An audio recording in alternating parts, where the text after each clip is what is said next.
நீ 6 லட்சம் இப்ப 1.5 கோடி பேர் இங்க வந்திருக்கான் வட இந்தியன், அவனுக்கெல்லாம் நீ வாக்குரிமை கொடுத்துருவ. பீகார்ல வெளியேறினாலும் 60-70 லட்சம் பேர் எல்லாம் இங்க இருக்கான், அவனுக்கு கொடுத்துட்டீங்கன்னா இது இன்னொரு இந்தி பேசுற மாநிலமா மாறும்.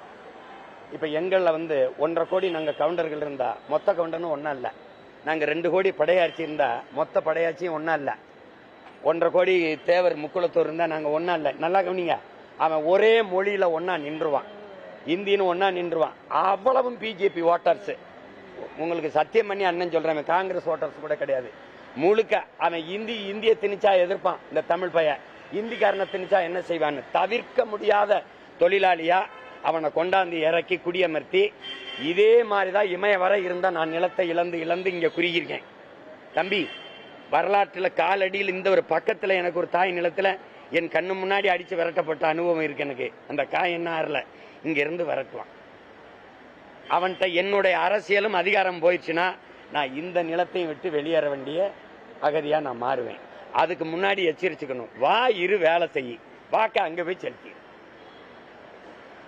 நீங்க சிறப்பு இந்த வாக்குரிமைன்னு கொடுத்து விட்டு அவனை போட்டு அவன் மொத்தமா போட்டு என்னைய தெருவில் போட்டுருவான். இப்பவே இந்த இடத்துல இவருக்கு சீட்டு கொடுத்தா தான் ஜெயிக்க முடியும் இருக்கு. பெருந்துறையில் எப்படி இருக்கு? கோவை தெற்குல யார் ஜெயிப்பா சொல்லு. அம்மா வானதி ஜெயிச்ச 20,000 ஓட்டு இருக்குல்ல, யாரோட ஓட்டு யாராவது சொல்லுங்க.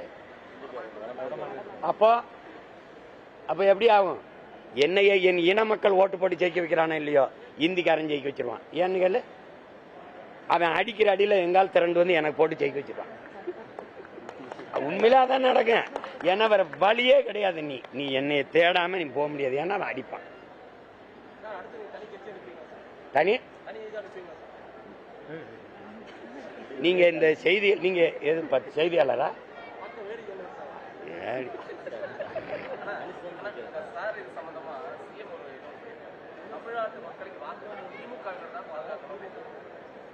திமுக கிட்ட இருந்துதான் நாட்டையே நம்ம பாதுகாக்க வேண்டியது இருக்கு.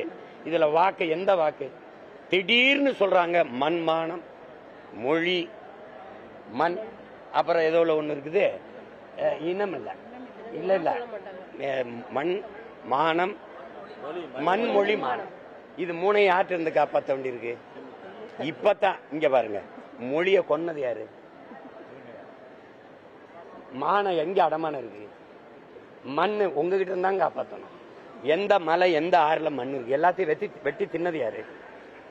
இதெல்லாம் எவ்வளவு பேச்சு இருக்கு பாருங்க. எப்ப மொழியை காப்பாத்துற? மொழியை காப்பாத்துற மகான் சொல்றாரு ரெயின்போவை அப்படியே ரெயின்போன்னு தமிழ்ல எழுதுங்க. இந்த கொடுமையெல்லாம் உலகத்துல எங்கேயாவது இப்ப தெரியுதா யார்கிட்ட இருந்து காப்பாற்றணும்?